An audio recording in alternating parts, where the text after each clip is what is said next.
Hello, people. Welcome to Bodhee Prep. My name is Brajesh, your VARC mentor. This is a very short video that tells you what needs to be done in the VARC. So VARC section is a very, very important section of CAT, and you can really maximize your score if you follow a very, very good study plan. Study plan is very important because that tells you how to go, where to go, and at what pace to go, right? So let's look at the CAT VARC study plan. The entire preparation has been broken down into 8 different parts. And this is 8 different part means 8 different weeks. So 8 week we would take to reach a stage where we would be fit and competent enough to write the topic and the sectional tests. So let's see what is there in the plan. So here we have week 1.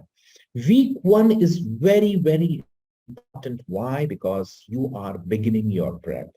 How much time to give? 12 hours. So I have emphasized on the number of hours that you should be giving. 12 hours. You can, plus minus 2 hours here and there. But 12 hours means that at least you should give around 6 days, 2 hours each day. You can give some more hours on any particular day if you're a working professional. But 12 hours is what you need to give in the first week. What's to be done? Structural grammar. Many of you might wonder, grammar does not come in CAT, so why to study grammar?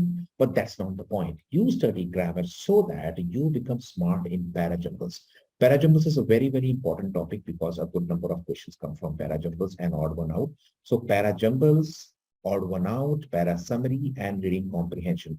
These are the topics in which you will find immense help from grammar. Grammar is really going to help you immensely in all these topics. So let me repeat, 12 hours is the input. The topic is structural grammar, and grammar would be of great help in parajumbles, odd one out, para summary, and reading comprehension. And how many questions to practice? Now, this is beside the point because there are no questions in the exam on grammar. So there is no need to practice questions on grammar. You can do the practicing when you are about to write the non-CAT exams. Let's say 1 week, 10 days before the non-CAT exams, you can practice some questions on grammar. That's it. Now, the point is where to study this grammar from.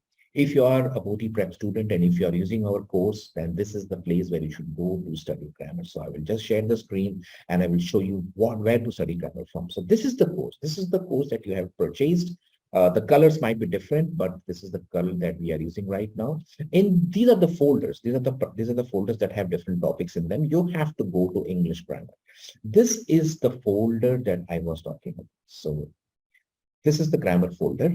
In that, you have to click on this. And you will see here on the right-hand side of the screen, there is something called a structural grammar. You'll find it. And these has 8 lessons. 8 lessons, 8 hours, each lesson of approximately 1 hour. Within 8 hours, you can finish the entire grammar. It would hardly take 4 days. If you give 2 hours each day, you should take around 4 days to finish the entire grammar part. And this is very interesting grammar. It teaches you what kind of sentences, how to focus on sentences, how to extract maximum out of what is given in the sentence, right? So you can finish this, I would say daily 2 hours within 4 days. You can increase the speed of the video. So there is a speed option given here.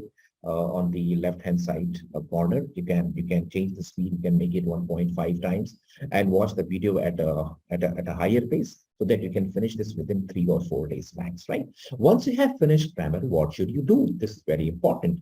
Now, because you have finished grammar and you are fresh with all the concepts, you can go and do something from how to read passages.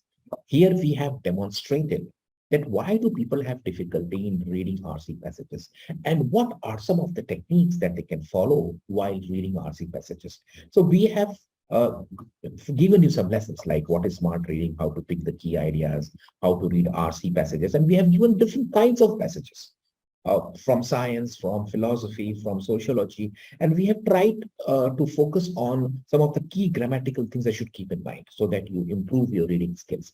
So in the first week of your preparation, you should just focus on grammar and how to read RC passages just to get a fair idea as to how to read passages, right?